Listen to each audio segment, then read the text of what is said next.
Live in relationship यानी कि couple एक साथ एक छत के नीचे रहते हैं और वो भी शादी किए बिना। यूरोप और अमेरिका के तर्ज पर भारत में भी शादी से पहले लड़का लड़की अब एक साथ रहने लगे हैं। हालांकि वो बात अलग है कि अपने देश में शादी से पहले लड़का और लड़की को एक साथ रहना सही माना नहीं गया है। लेकिन एक सवाल तो ये उठता है कि लिव इन को लेकर अपने देश में कानून क्या है?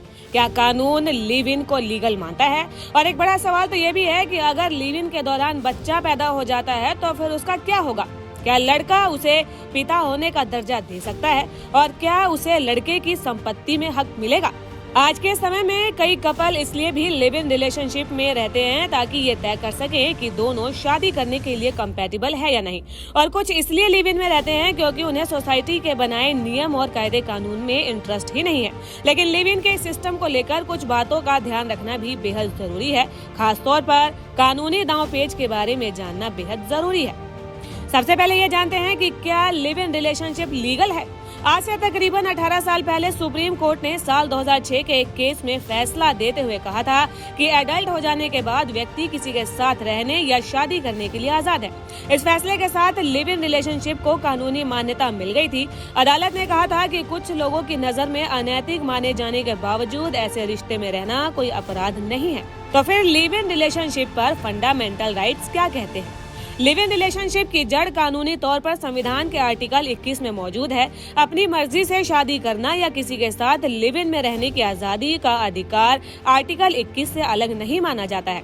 साल 2001 में पायल शर्मा बनाम नारी निकेतन केस में सुप्रीम कोर्ट ने ये माना था कि एक आदमी और औरत को अधिकार है कि अपनी मर्जी से एक दूसरे के साथ बिना शादी किए लिव इन रिलेशनशिप में रह सकते हैं। कोर्ट ने ये भी इसमें जोड़ा था कि हालांकि हमारा समाज लिव इन रिलेशनशिप को अनैतिक मानता है, लेकिन कानून के हिसाब से ना तो ये गैर कानूनी है और ना ही अपराध है।